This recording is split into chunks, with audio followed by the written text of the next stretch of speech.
मोक्षमार्गस्य नेतारं भेत्तारं कर्मभूभृतां ज्ञातारं विश्वतत्त्वानां वन्दे तद्गुणयोद्धये। परमार्थ आप्त, परमार्थ आवन, परमार्थ तपोधनों को प्रणाम। दीक्षा शिक्षा गुरुआचार्य विद्यासागर महाराज नमस्ते। महाराज की जय।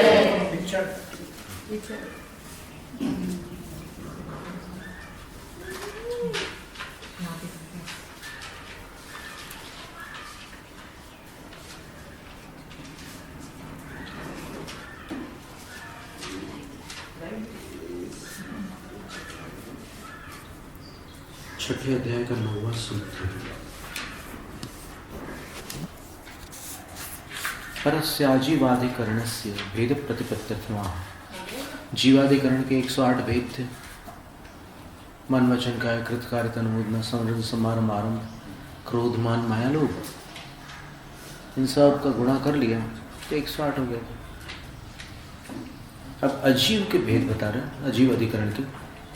निर्वर्तना निक्षेप संयोग निसर्गा द्विचतुर द्वित्रिभेदा पर।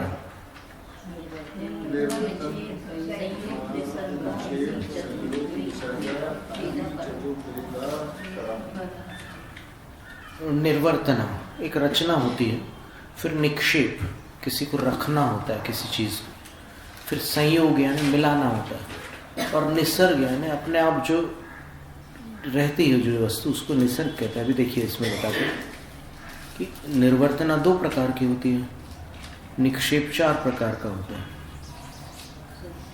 फिर संयोग 2 प्रकार का होता है और निसर्ग 3 प्रकार का होता है। ये अजीव अधिकरण के भेद हैं, इनको समझाते हैं।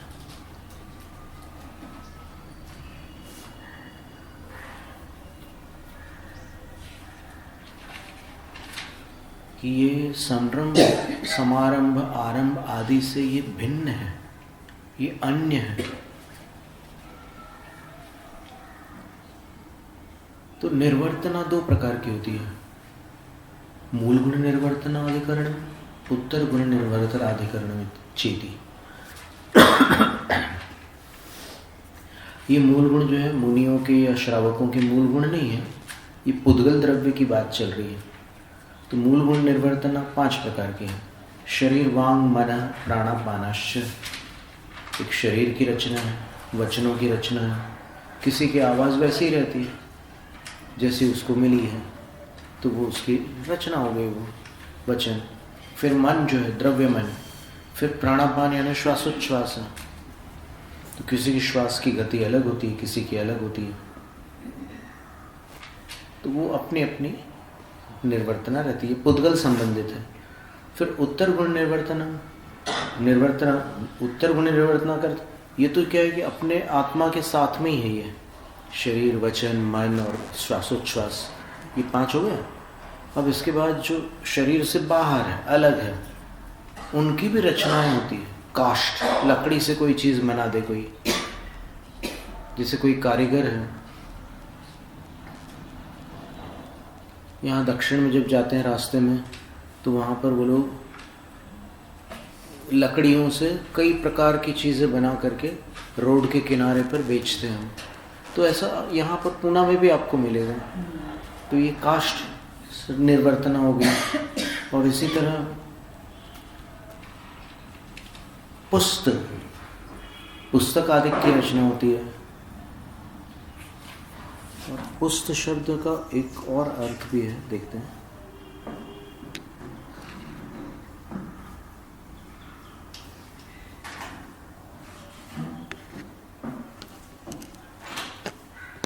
पुस्त का अर्थ यहाँ पर पांडुलिपि तैयार करना भी है, और मिट्टी से कोई सुंदर सुंदर आकृति बनाना भी होता है, उसको पुस्त कर्म बोलते हैं।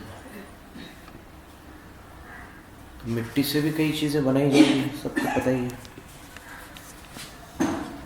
मिट्टी से मूर्तियाँ बनती हैं, मिट्टी से बर्तन बनते हैं, मिट्टी से और सजावट की चीज़ें बनती हैं। तो ये सारी चीज़ें उसमें आ जाती हैं।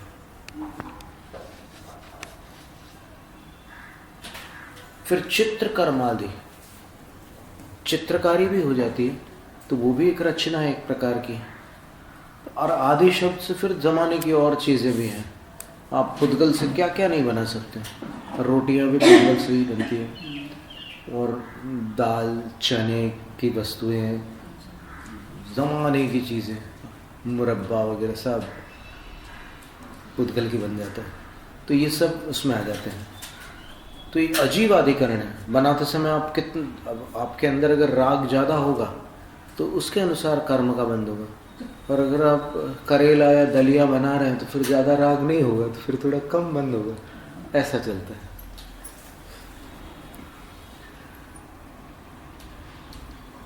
निक्षेप चतुर्विध, कोई चीज़ रखते हैं अपन तो उसके 4 भेद होते हैं रखने के। कैसे? जो आश्रव में कारण बनते हैं। अप्रत्यवेक्षित निक्षेप आदि करना मतलब क्या है कि आपने कोई चीज़ रखी बिना देखे रख दी।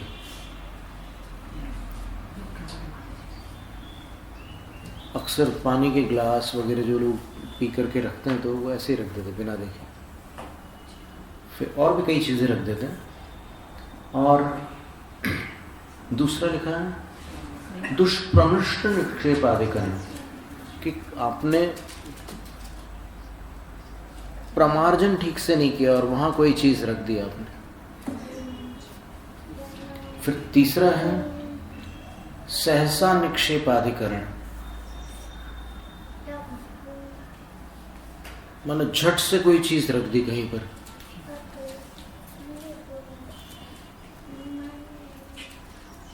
जैसे मान लो कोई छोटा बच्चा है, वो भाग रहा है, तो माँ अपना सामान ऐसे जल्दी से रख करके उसको पकड़ती है, तो वो सहसा निक्षेप आदिकरण हो जाता है। उदाहरण दे रहे हैं, ऐसे और भी बहुत से उदाहरण सकते हैं।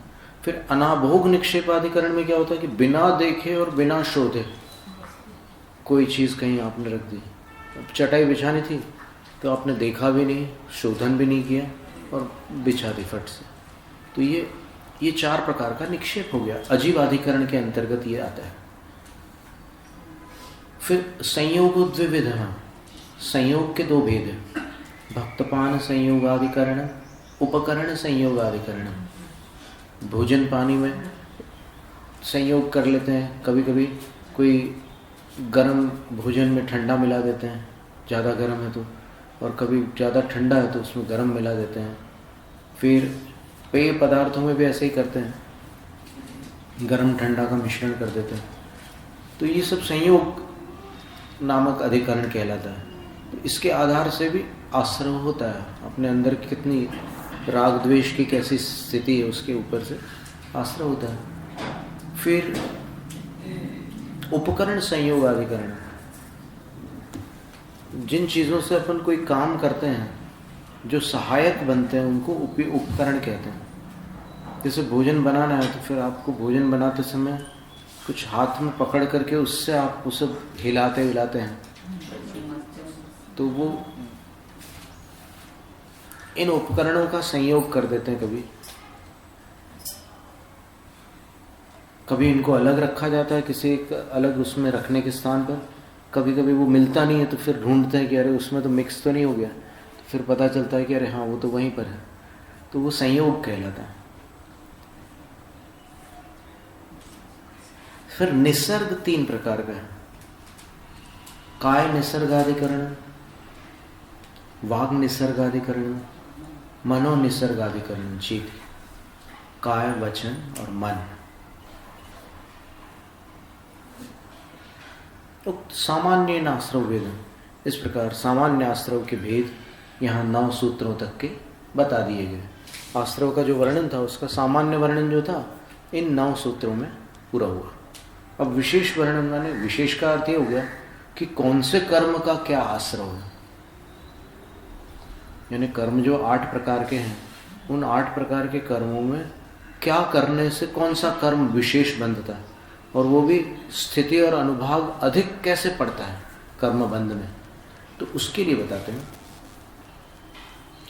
इदानीं कर्म विशेष आश्रव भेदो वक्तव्य तस्मिन् वक्तव्ये आद्योर ज्ञान दर्शनावरणयोर राश्रव भेद प्रतिपत्त्यर्थम आह सबसे पहले यहाँ पर ज्ञान और दर्शनावरण कर्म की बात करेंगे तो उनके जो आश्रव भेद हैं उसकी जानकारी देने के लिए यह सूत्र कहते हैं उमा स्वामी आचार्य। क्या सूत्र है? तत्प्रदोष निम्नव मात्सर्यांतराया साधनोपघाता ज्ञान दर्शनावरणयो हो।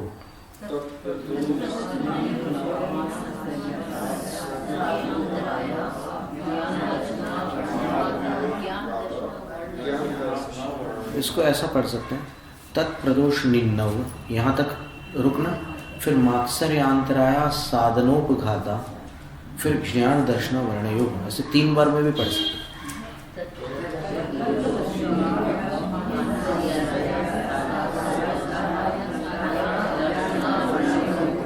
ठीक है।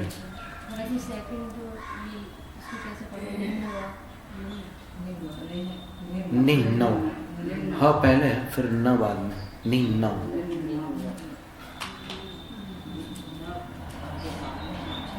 तत्प्रदोष, तत् यानी ज्ञानावरण का आश्रव, ज्ञान में आवर, ये सारे काम ज्ञान के विषय में अगर किए जाए तो ज्ञानावरण के आश्रय होते हैं, और दर्शन के विषय में अगर यही कार्य आप करें तो फिर वो दर्शनावरण के आश्रय हो जाते हैं।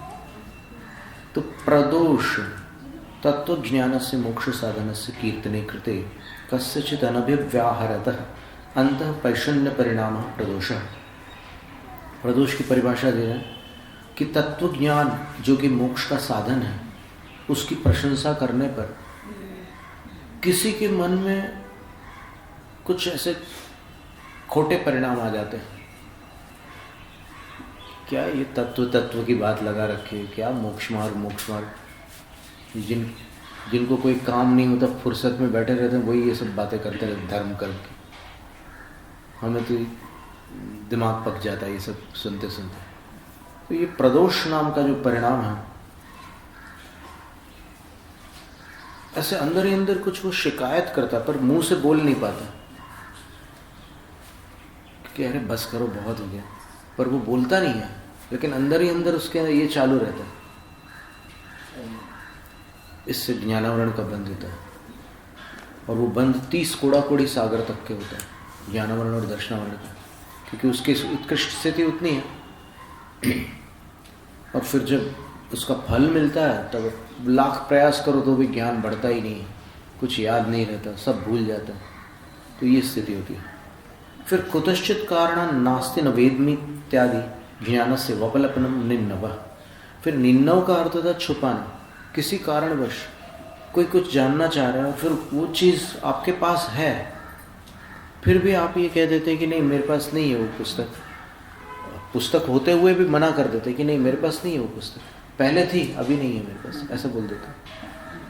और फिर बोलते हैं मेरे को पता ही नहीं है, क्या बोल रहे हो तुम, कौन सी बात कर रहे हो, ऐसा भी कई बार मना कर देते, मेरे को नहीं मालूम। तो फिर ये भी ज्ञानावरण का आश्रम है।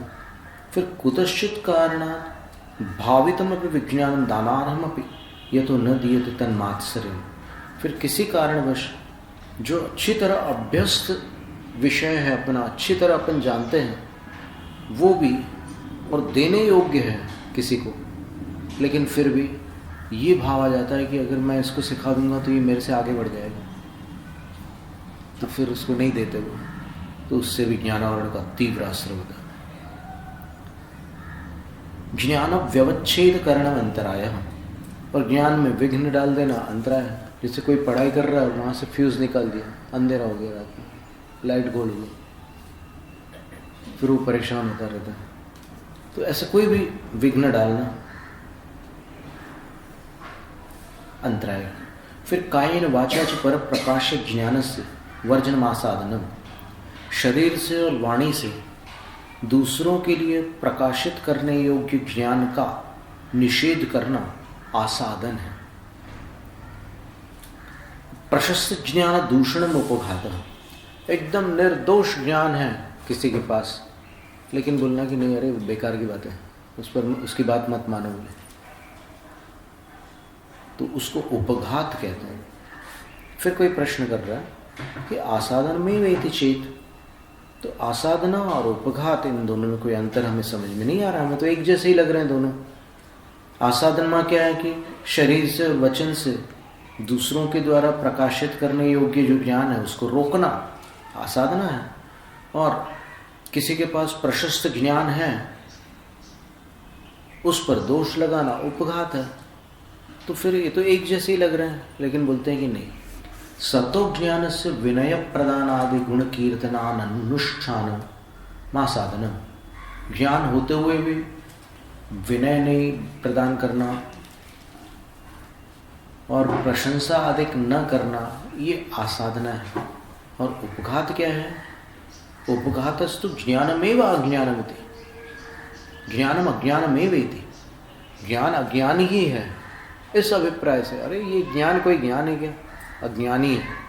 इस तरह से उसको ज्ञान को अज्ञान बताना उपघात है, और ज्ञान को ज्ञान मानते हुए भी रोकना, प्रशंसा अधिक नहीं करना, वो आसाधना है। तो आसाधना में और उपघात में इतना अंतर। ज्ञान नाशाभिप्राय, माने ज्ञान का नाश करने का अभिप्राय होता है उपघात में। इत्यनयोर भेद, रयम भेद है। इस प्रकार इन दोनों में ये भेद है। तत्शब्देन ज्ञान दर्शनयोः प्रतिनिर्देशः क्रियते, कथम पुनरप्रकृतयो रनिर्दिष्टयोस् तत्शब्देन परामर्शः कर्तुं शक्यः। प्रश्नापेक्षया, ये तत्शब्द जो शुरू में आया है वो अगर ज्ञान के विषय में आप ऐसा करेंगे तो फिर ज्ञानावरण बंधेगा, दर्शन के विषय में करेंगे तो दर्शनावरण बंधेगा। ज्ञान और दर्शन संपन्न जीवों के प्रति और ज्ञान और दर्शन से संबंधित साधनों के प्रति ये प्रदोष निन्नव आदि जुड़ जाते हैं, और फिर वो भले ही एक जैसे ही हैं ये सारे, लेकिन अगर ज्ञान के विषय में है तो ज्ञानावरण होगा बंध को प्राप्त, और दर्शन के विषय में है तो दर्शनावरण का बंध होगा। यथानयोः कर्म प्रकृत्यो रास्रो भेदास्तथा, जैसे ज्ञानावरण और दर्शनावरण कर्म प्रकृति है, वैसे ही साता और असाता वेदनी कर्म भी बड़ी भारी प्रकृतियां हैं।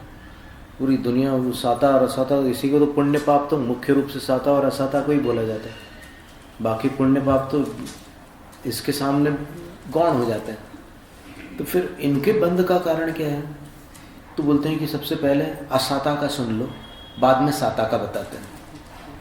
दुख शोक तापा क्रंदन वध परिदेवनान्यात्म परोभय स्थान्यसद वेद्यस्य।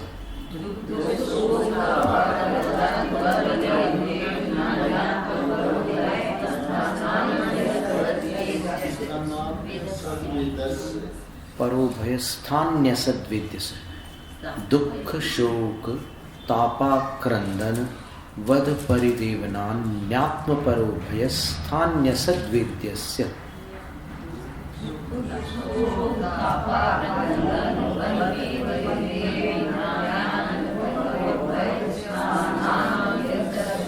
स्थानान्य नहीं है, स्थान्य सद्वेद्य से, उसमें डबल ना अगर छपा हो तो उसको एक कम करना पड़ेगा। स्थान्य सद्वेद्य से, स्थानान्य नहीं है। भयस्थान्य सद्वेद्यस्य,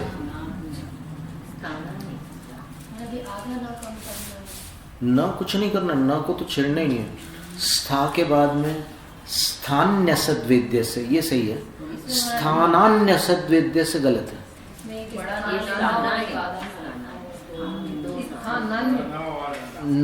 नान्य लिखा है ना,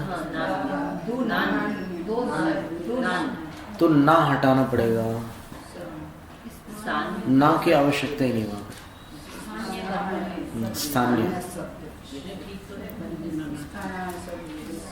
तो इसमें कह रहे हैं कि आत्म यानी अपने अंदर, आत्मस्थ, फिर पर यानी दूसरों में, और उभय यानी दोनों में। अगर अपन अपने अंदर दुख उत्पन्न करते हैं, दुखी होते हैं, ये दूसरों को भी दुख देते हैं, या फिर दोनों मिलकर के दुख मनाते हैं, तो फिर असाता का बंध होता है। दोनों मिलकर अगर शोक करते हैं, या अकेले एक जन शोक करता है या दूसरे को शोक कराता है, तो भी असाता का आश्रय होता है। फिर ताप, ताप का अर्थ क्या होता है? परिवाद आदि निमित्तात् आविलान्तःकरणस्य तीव्रानुशयस्तापः। बदनामी आदि के निमित्त से जिसका मन मलिन हो जाता है कि अरे मुझे सब लोगों ने बदनाम कर दिया, तो ऐसे मन के साथ जो तीव्र अनुशय, एक अंदर से एक पीड़ा होती है, बदनामी का दुख बहुत भयंकर होता है, तो वो जो पीड़ा होती है उसका नाम ताप है। उस समय असाता का आश्रय होता है। फिर परिताप जात आश्रुपात प्रचुर विप्रलाप आदि, फिर व्यक्तक क्रंदनम आक्रंदनम, और उस परिताप से उत्पन्न जो अश्रुपात है, आंसू गिर रहे हैं, और प्रचुर विप्रलाप आदि, और खूब रो रहे हैं और कुछ का कुछ बड़बड़ा रहे हैं रोते रोते, मेरा तो नसीब ही फूट गया, ऐसा वैसा खूब रो रहे हैं, विलाप कर रहे हैं, तो उसका नाम आक्रंदन है। आक्रंदन। फिर आयुरेंद्रिय बल प्राण वियोग करना, आयु का वियोग करना, इंद्रियों को क्षतिग्रस्त करना, मन वचन काया के बल को नष्ट करना, और इन प्राणों का जो वियोग किया जाता है उसको वध कहते हैं। वध का अर्थ केवल प्राण वध नहीं है, वध का अर्थ इंद्रियों का नाश कर देने से भी वध हो जाता है। कोई अगर किसी के कान पर प्रहार कर दे और उसको सुनाई देना बंद हो जाए, तो फिर वो कर्णेंद्रिय का वध हो गया। तो ऐसे विभिन्न प्रकार के वध होते हैं।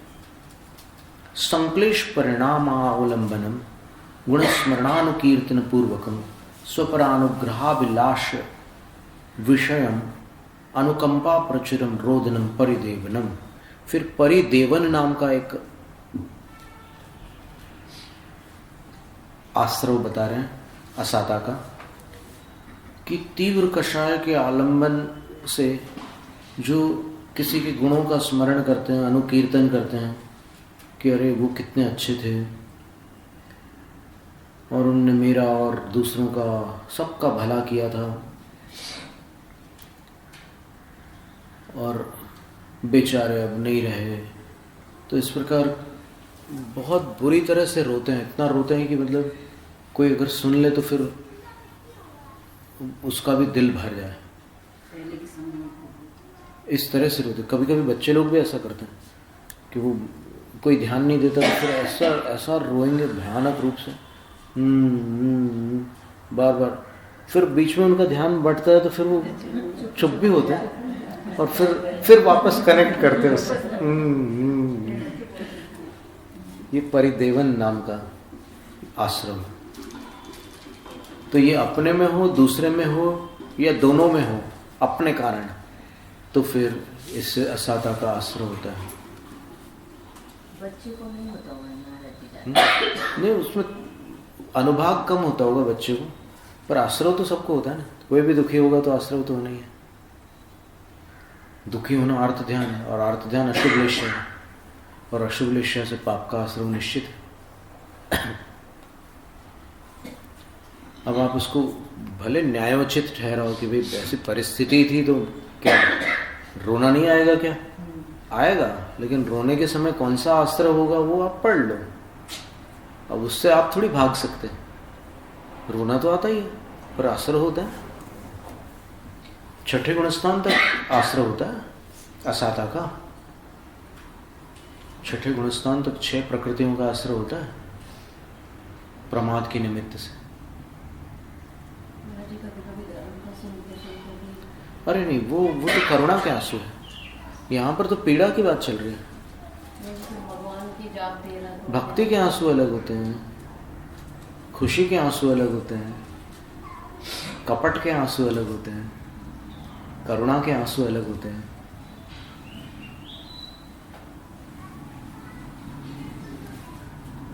मगरमच्छ के आंसू अलग होते हैं।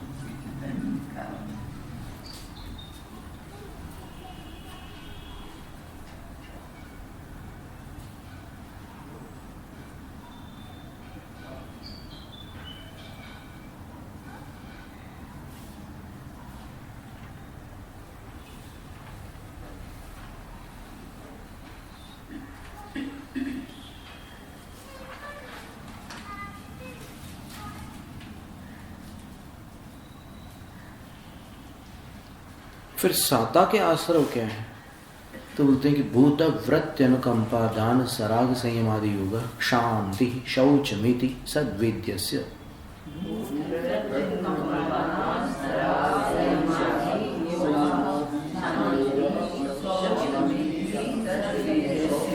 साता वेदनी के इतने सारे आश्रम, प्राणियों पर दया, व्रतियों पर विशेष दया कि व्रतियों को पीड़ा न हो जाए,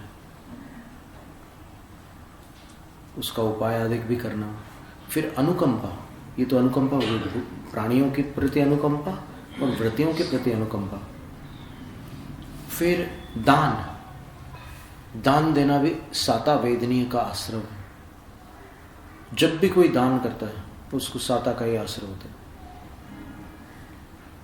सराग संयम, सराग संयम का मतलब होता है शुभोपयोगी मुनि का संयम, वो भी साता का आश्रय है। फिर आदि योग, आदि शब्द से और भी बहुत सारे ऐसे जो शुभ भाव होते हैं वो सब उसमें सम्मिलित हो जाएंगे। शांति, क्षमा भाव, शांति का अर्थ क्षमा भाव होता है, क्षमा भाव रखना। जैसे ही आपने क्षमा किया किसी को, तत्काल आपको साता का पुण्य लगेगा। और शौच में थी संतोष रखना, संतुष्ट होंगे आप तो साता का बन गया। ये साता के आश्रम।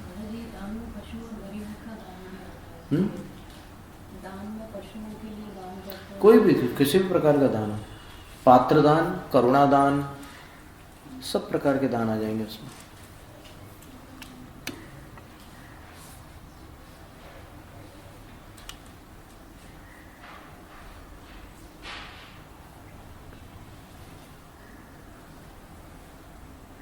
इसमें एक उदाहरण दिया है,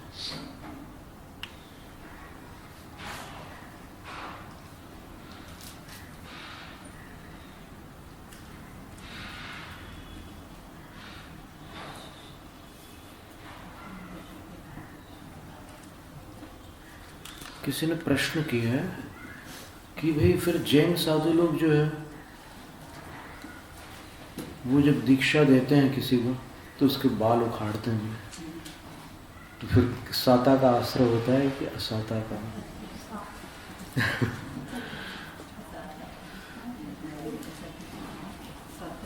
इसमें यही लिखा हुआ है, केशलंचन है, अनशन, उस दिन उपवास कराते हैं दीक्षा के दिन, आतपस्थादीनी, फिर धूप में खड़े होकर कायोत्सर्ग आदि भी करते हैं वो। तो ये सब क्या है? ये तो ये तकलीफ देने वाली चीज़ें हैं ये, तो इससे असाता का बंद होता है कि नहीं? तो फिर उसमें उत्तर दे रहे हैं ऐसा नहीं है। अंतरंग क्रोधाद्यावेश पूर्वकाणी दुखादीनी असद्वेद्याश्रम निमित्तम। अपने अंदर अगर खोटा भाव है और अपन ये सारे काम करें, किसी को तकलीफ दें, तो असाता का बंद होता है। पर यहां पर क्या स्थिति है?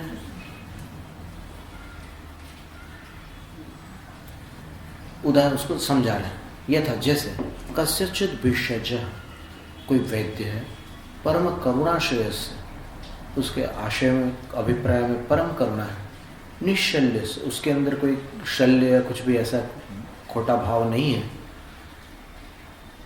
अथवा वो किसी निश्चल संयत संयमी मुनिराज के ऊपर, संयतस्य ऊपर गंडम पाटे, तो फोड़े में चीरा लगाता है,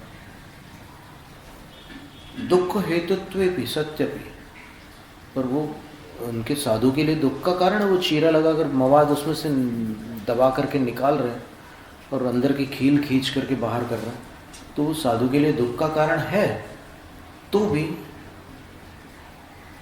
न पाप बंध, पाप का बंध नहीं होता। क्यों नहीं होता? संक्लेश परिणामा भावात, उसके अंदर तीव्र कषाय के परिणाम नहीं है, उस अच्छे भाव से कर रहा हो। एवं इसी प्रकार संसार विषय महादुखाद उद्विग्नस्य भिक्षुस्तन निवृत्त्युपायं प्रति समाहित मनस्कस्य शास्त्र विहिते कर्मणि प्रवर्तमानस्य संक्लेश परिणामाभावात् दुख निमित्तत्वे सत्यपि न पापबन्धः। कोई संसार संबंधी बड़े बड़े दुखों से जो परेशान हैं, ऐसे कोई साधु हैं,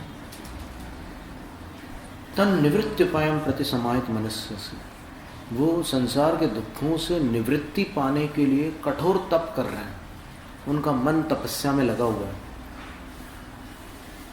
और शास्त्र विहित कर्मणि प्रवर्तमान से, शास्त्र में आए हुए क्रिया में वो प्रवृत्त हैं, तो संक्लेश परिणामाभावात्, उनके अंदर तीव्र कषाय रूप परिणाम का अभाव होने से दुख निमित्ते सत्य पे, शास्त्रीय जो तपस्या आदि जो हैं वो भले ही दुख में निमित्त होते हैं, पर फिर भी उनके अंदर कषाय न होने के कारण न पाप बंधा है, पाप का बंध नहीं होता।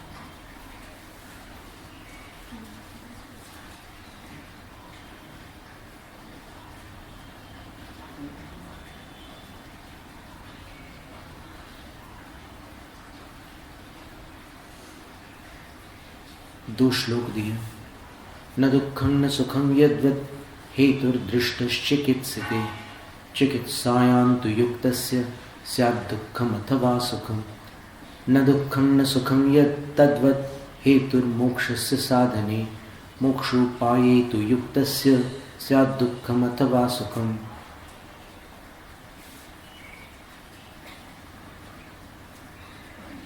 कोई आवाज आ रही है? पानी गर्म हो रही है। अच्छा वो ठीक है, नहीं उसको कुछ करने के लिए नहीं कह रहे हैं हम सिर्फ आवाज की तरफ ध्यान गया था।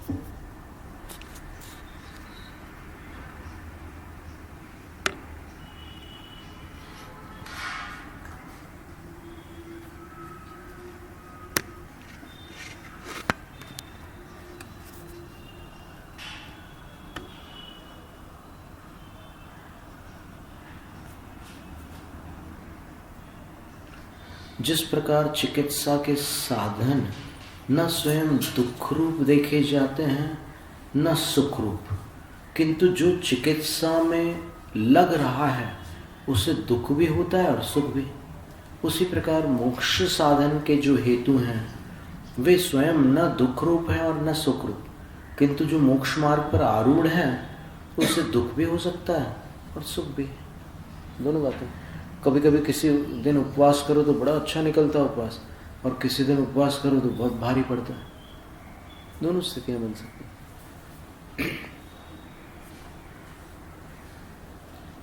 अब मिथ्यात्व का आश्रव कैसे होता है? तदनंतर उद्देश्य भाजो मोहस्य आश्रव हेतु वक्तव्य तद्भेद दर्शन मोहस्य आश्रव हेतु प्रतिपादनार्थमिदमुच्यते। अब इसके बाद वेदनी के बाद मोहनीय कर्म है, तो मोहनीय कर्म के दो भेद हैं, एक दर्शन मोहनीय मिथ्यात्व और दूसरा चारित्र मोहनीय कषाय। तो फिर मिथ्यात्व का आश्रव क्या है, कषाय का आश्रव क्या है, तो इसको आगे पहले मिथ्यात्व का बताते हैं, फिर चारित्र मोह का कषायों का बताते हैं। केवल श्रुत संग धर्म देवा वर्णवादो दर्शन मोहस्य।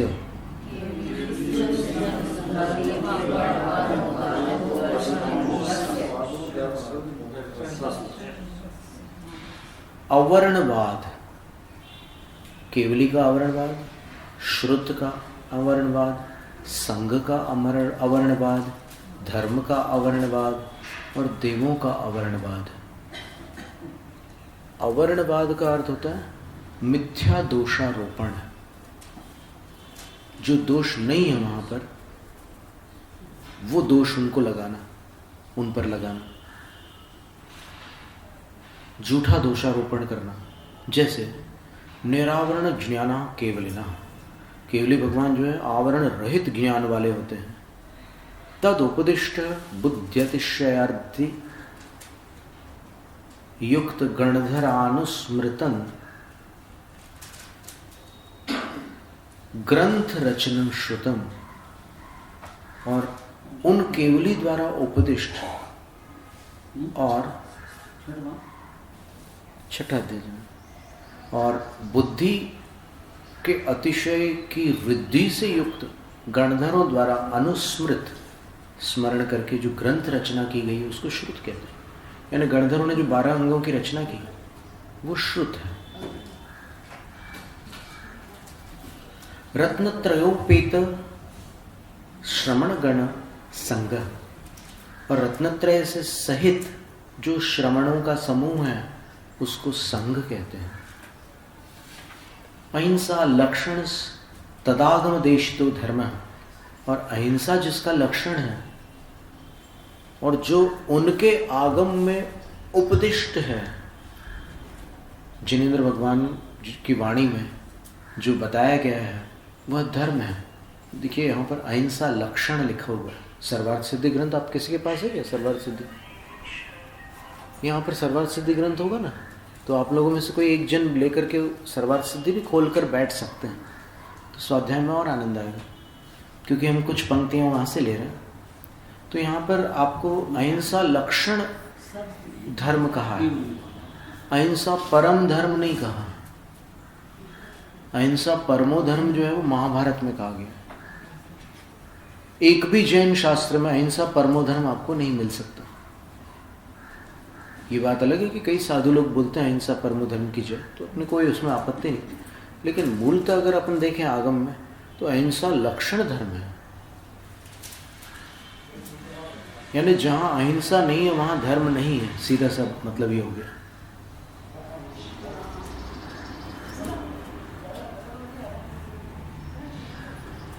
देवास चतुर्निकाय उक्ता, देव 4 भेद वाले होते हैं, 4 समूह वाले होते हैं, ये बात पहले बतला चुके हैं 4थे अध्याय में।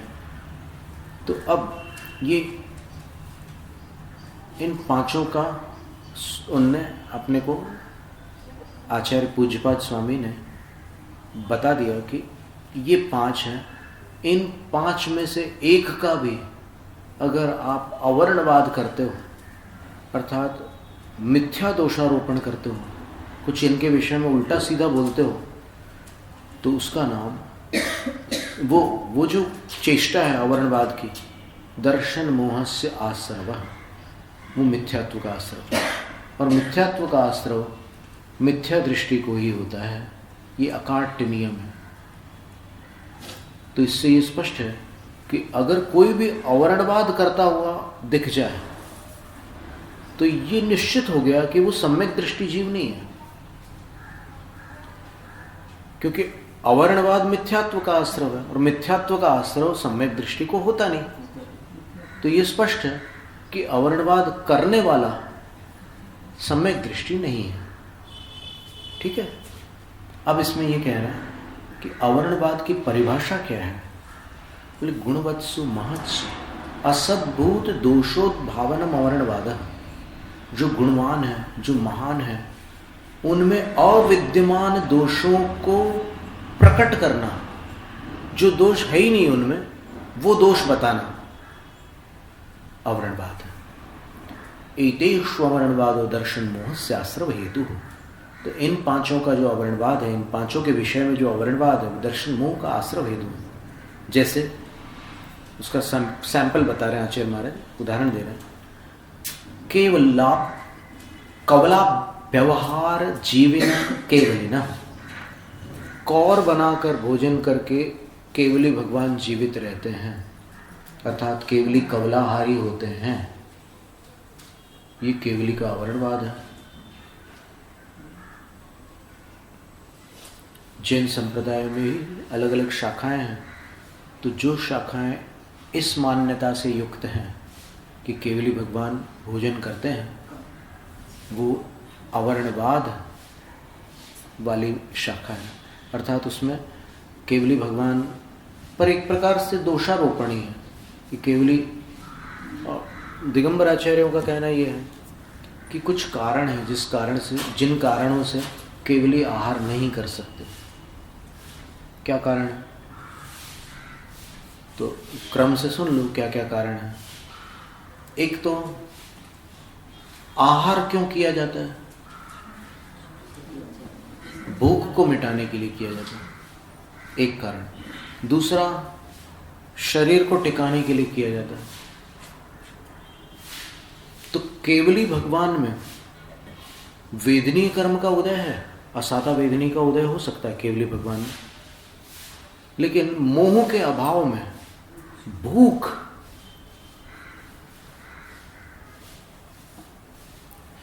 बुभुक्षा कहते हैं भूख को, क्षुधा भी कहते हैं, खाने की इच्छा। अब मोहनीय कर्म चूंकि नष्ट हो चुका है तो इच्छा हो नहीं सकती, वितराग है। तो भोजन की इच्छा बिना वो भोजन करेंगे, ये पहली बात हो गई कि केवली भगवान जो भी हैं वीतराग हैं, इसलिए अगर वो भोजन करते हैं ऐसा जो भी मान रहे हैं तो उनके मतानुसार वो बिना इच्छा के भोजन कर रहे हैं, एक बात। दूसरी बात, शरीर को टिकाने के लिए भोजन की आवश्यकता है, तो उसका समाधान ये दिया भाव संग्रह ग्रंथ में कि भोजन आहार से टिकता है, इसमें कोई दो मत नहीं है, लेकिन वो आहार कौला आहार ही हो जो चौके में किया जाता है, ऐसा नियम नहीं है। नौकम्मन तिथेरे, तीर्थंकर भगवान नौकर आहारी होते हैं। और नौकर आहारी किसको कहते हैं कि वो उस समय जब केवल ज्ञान उनको होता है और 9 क्षायिक लब्धियाँ होती हैं, तो उसमें क्षायिक लाभ नाम की एक लब्धि है। तो क्षायिक लाभ से क्या होता है कि उनके शरीर को स्थिर रखने वाले जो आहार वर्गणा के परमाणु हैं उनका लाभ निरंतर होता रहता है। तो उनका शरीर एक पूर्व कोटि से कुछ कम समय तक निरंतर यथावत बना रहता है। तो उनको कौर का भोजन करने की कोई आवश्यकता नहीं है, उनका शरीर नौकर महार से स्थिर रह जाता है। फिर तीसरी बात कि वो केवल ज्ञानी है, और केवल ज्ञानी होने के कारण उनको तीनों लोक और तीनों काल के सब दुख प्रत्यक्ष दिख रहे हैं।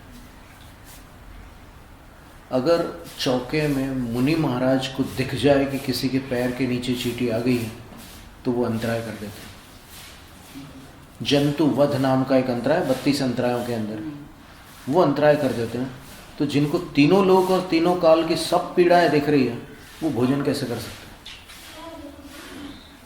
और अगर फिर भी आग्रह करो कि नहीं तो भी करते ही हैं, तो फिर तो वो मुनि महाराज उनसे बड़े हैं, क्योंकि वो भोजन नहीं छोड़ पा रहे और मुनि महाराज एक चींटी के कारण भोजन छोड़ देते हैं, और वो अनंत जीवों के दुखों को देखकर भी भोजन नहीं छोड़ पा रहे। तो बड़ा कौन हुआ? जिसका त्याग बड़ा है वो बड़ा हुआ। तो मुनि महाराज केवली से बड़े हो जाएंगे। तो ऐसे कई हेतु दिगंबर आचार्यों ने दिए हैं, न्याय कुमुद चंद्र ग्रंथ में दिया हुआ है, फिर और भी भद्रबाहु चरित्र आदि अनेक ग्रंथों में ये वर्णन आता है कि केवली भगवान आहार नहीं करते। तो जो मानते हैं कि वो आहार करते हैं वो एक प्रकार से भगवान का अवर्णवाद है, यानी आहार करना एक प्रकार का दोष है।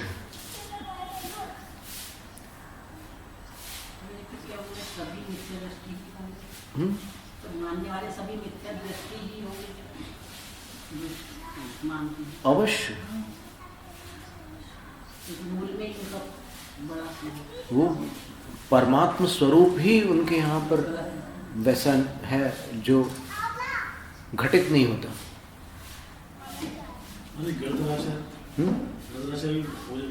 गणधर महाराज तो इसलिए नहीं लेते कि उनके पास एक रिद्धि है, दीप्त तप रिद्धि है। तो दीप्त तप रिद्धि के प्रभाव से उनका शरीर हमेशा पुष्ट होता रहता है और उनको भूख की बाधा ही नहीं सताती और हमेशा उनके तेज बढ़ता ही रहता है। तो वो उनकी बात उस प्रकार से है। पर यहाँ तो केवल ज्ञान होने के बाद वो आहार लेते हैं ऐसा वो कह रहे हैं, तो इसलिए वो बाधित होते हैं। फिर और क्या है? मांस भक्षणाद जनवद्याभिधानम श्रुतावरणवाद। अब जैसे बौद्ध मत में त्रिशुद्ध मांस का प्रावधान है, और ये कहना कि भाई जैन शास्त्र में मैंने पढ़ लिया, पर उसमें जो कुछ भी लिखा है सो लिखा है, पर मुझे नहीं लगता कि मांस खाना गलत है, ऐसा अगर कोई कहता है,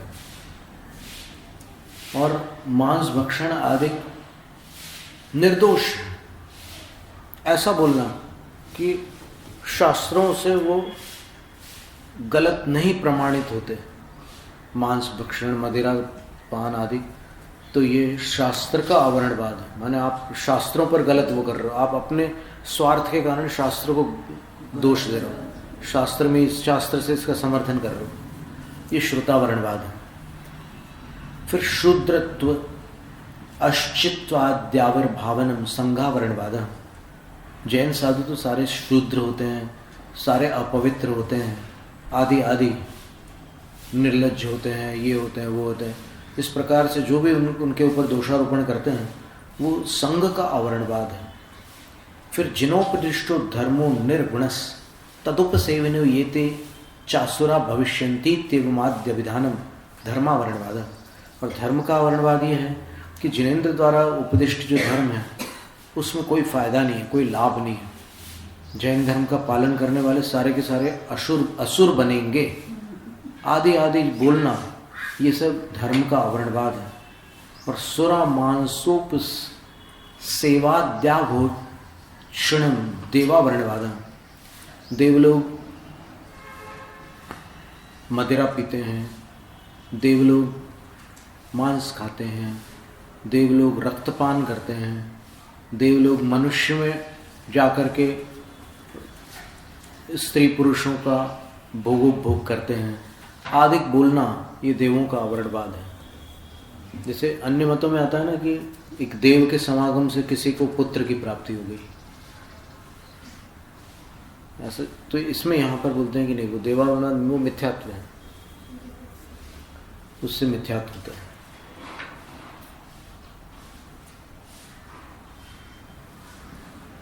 और इसी प्रकार कुछ देवों के विषय में आवरणवाद ऐसा भी संभव है कि अपन, ये कुछ विद्वानों के द्वारा ऐसे चूक हो गई है थोड़ी सी, पर हमने कई बार ये बात कुछ लोगों के सामने रखी है, मुमुक्षु पंडितों के सामने, विद्वानों के बीच भी रखी है और अपने विद्वानों के साथ सामने भी रखी है, कि जो शासन देवता है, जैन शासन देवता है, उनको अपन क्या कहेंगे? उनको कुदेव कह सकते हैं क्या? ये प्रश्न हमने रखा था। तो फिर कुछ लोग बोलते हैं कि हाँ कुदेव है, वो मिथ्यात्व के साथ पैदा हुए हैं, सो कुदेव है। तो फिर इसके बाद का जो प्रश्न है वो ध्यान से सुनना। यदि वो कुदेव है तो फिर अनायतन है, अनायतन 6 होता है ना, कुदेव, कुशास्त्र, कुगुरु और इनके सेवक,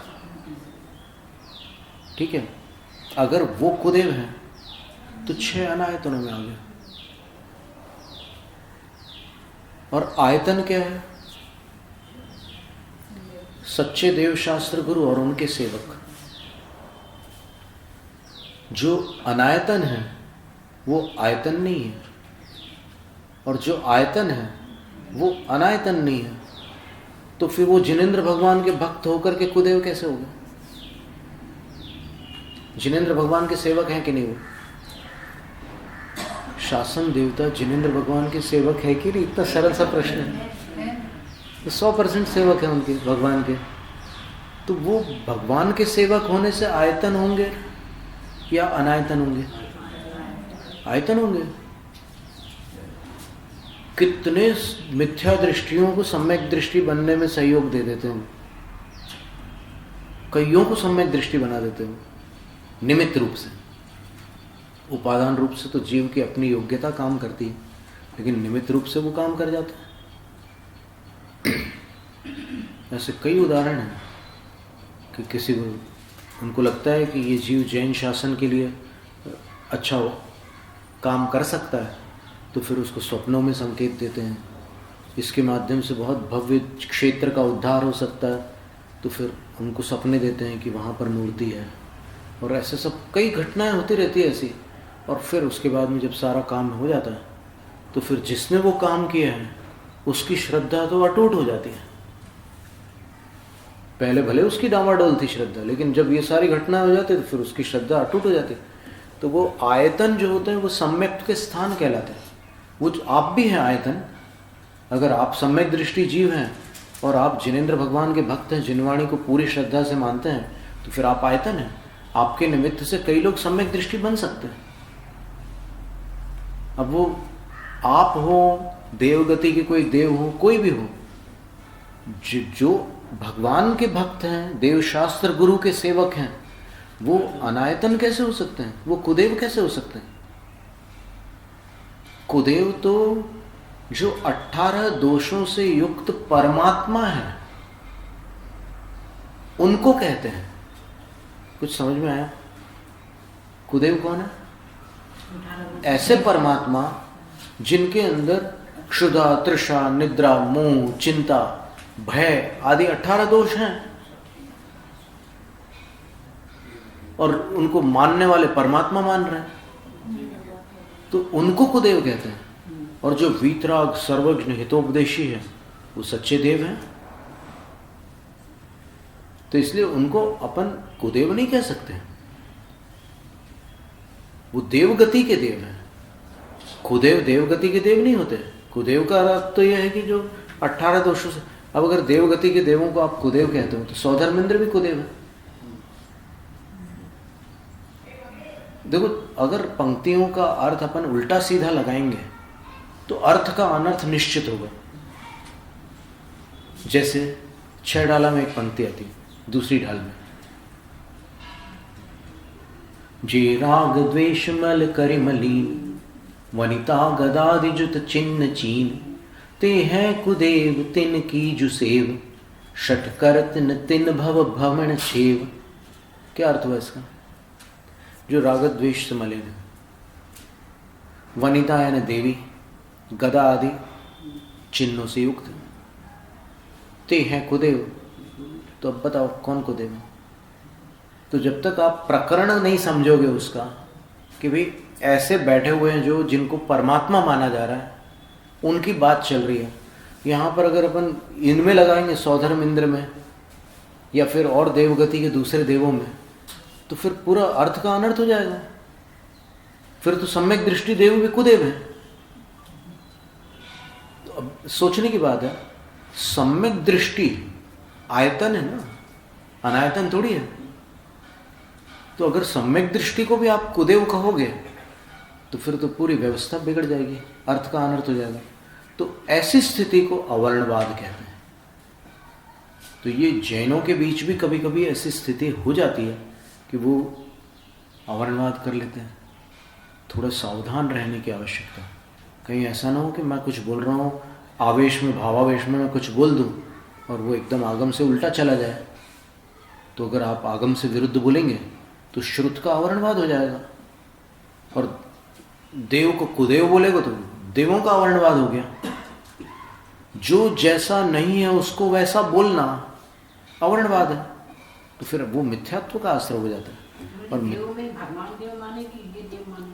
अरे भगवान को जो देव कहा गया है ना, देखो वो देव और कुदेव, सच्चे देव और कुदेव, यहाँ पर अर्थ क्या है पहले ये सोचो। यहाँ पर देवगति की बात चल रही है क्या? नहीं। सम्यक दृष्टि के जो आराध्य परमात्मा हैं उनको सच्चे देव कहा है। इतनी छोटी सी बात है, इसमें कोई कठिनाई है कि सम्यक दृष्टि के जो आराध्य भगवान है, वीतराग, सर्वज्ञ, हितोपदेशी, वो सच्चे देव हैं। और जो वीतराग, सर्वज्ञ, हितोपदेशी नहीं है और उनको कोई परमात्मा मान रहा है, वो कुदेव है। तो उसमें ये देव कहाँ से आ गया? सौधर्म इंद्र आदि या फिर व्यंतर भवनवासी आदि, ये कहाँ से आ गया? और उनमें भी अगर आप ये कह दो कि जैन शासन देवता कुदेव, तो फिर जैन शासन देवता तो सम्यक दृष्टि जीव है। तिलोई पंडित में लिखा है कि भगवान के 12 सभा के अंदर एक भी मिथ्या दृष्टि नहीं होता। वो कहाँ होते हैं? वो जैन शासन देव और देवी गंध कुटी के अंदर होते हैं। तो जब 12 सभा में मिथ्या दृष्टि एक भी नहीं है, गंध कुटी के अंदर कोई मिथ्या दृष्टि होगा क्या? तो वो तो बिल्कुल ही सम्यक दृष्टि जीव है और निकटवर्ती भगवान के साथ चिरकाल उनको समागम प्राप्त हुआ है भगवान का। तो उनको अगर आप कुदेव कह रहे हैं, कु का अर्थ मिथ्यात्व है, ये कैसे भूल जाते हो? तो आप किसी भी सम्यक दृष्टि के साथ ये कु शब्द नहीं लगा सकते। इतनी सरल सी बात है। इसलिए अवर्णवाद में ये सारी बातों का ध्यान रखना होता है। और कभी कोई चीज़ ऐसी है कि भाई हमारे यहाँ नहीं चलती, तो ठीक है, तुम्हारे यहाँ नहीं चलती, कोई आपत्ति नहीं उसमें, उसमें कोई मिथ्यात्व का दोष नहीं है। लेकिन अगर तुम कहो कि शास्त्र में लिखा है फिर भी हम उसको सही नहीं मानते, जैसे ही आपने ये शब्द कहा है, देखो हमारे यहाँ नहीं चलती इसलिए हम नहीं करते, यहाँ तक आपको मिथ्यात्व का दोष नहीं है। लेकिन शास्त्र में लिखा है लेकिन हम उसको सही नहीं मानते, ये बात अगर आपके अंदर आ गई तो फिर आप पूर्वाचार्यों से और केवलियों से भी बड़े हो गए, और जो उनसे बड़ा होता है वो सम्यक दृष्टि नहीं होता। आया समझ में? जो उनका भक्त होता है वो सम्यक दृष्टि होता है, जो उनसे बड़ा होता है वो मिथ्या दृष्टि।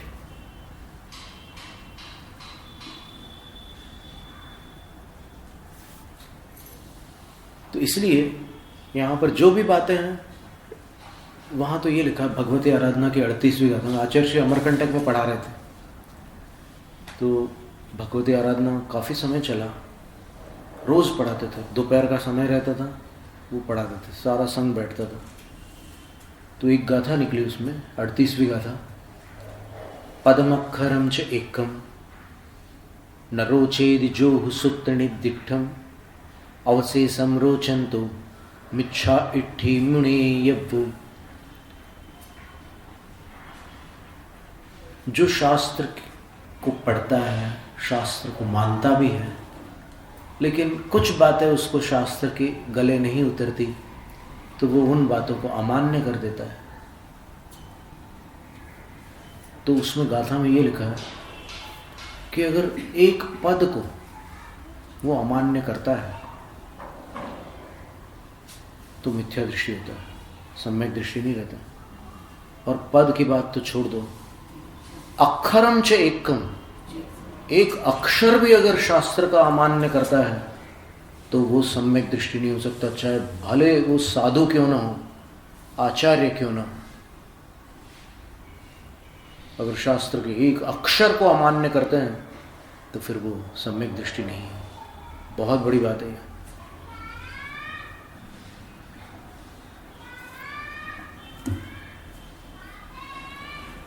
इससे कितना अपनी श्रद्धा को बल मिल रहा है ये सुन करके, आगम के प्रति कितनी समर्पण भावना आती है इसको सुन करके, कि नहीं अपने को कुछ भी अमान्य नहीं करना है, जो भी है सब ठीक है, अपन उनसे बड़े नहीं है, आगम से न उनके रचयिता से, किसी से नहीं। न कर पाना अलग बात है। दनसठ पौड़ में एक गाथा आई है ना, जम सक्कई तम की रही, जम चन सक्कई तहेव तम च सद्धन। दनसठ पौड़ में है, तत्वार्थ सूत्र के शुरू में जो पढ़ते हैं उसमें थोड़ा अलग पाठ है। सद्दह माणो जीवो पावदी अजरामरम ठाणम, ये पाठ आप उसमें पढ़ते हैं तत्वार्थ सूत्र के शुरू में। और दर्शन पौड़ में जो लिखा है वो गाथा है थोड़ी से अंतर, जम सक्कई तम कीरी, जमचन सक्कई तम च सद्धहण, केवली जिणे ही भणी हम सद्दह मानस सम्मत। जो कर सकते हो वो करो, नहीं कर सकते तो श्रद्धान रखो। श्रद्धान रखने वाले को केवली भगवान ने सम्यक दृष्टि कहा है।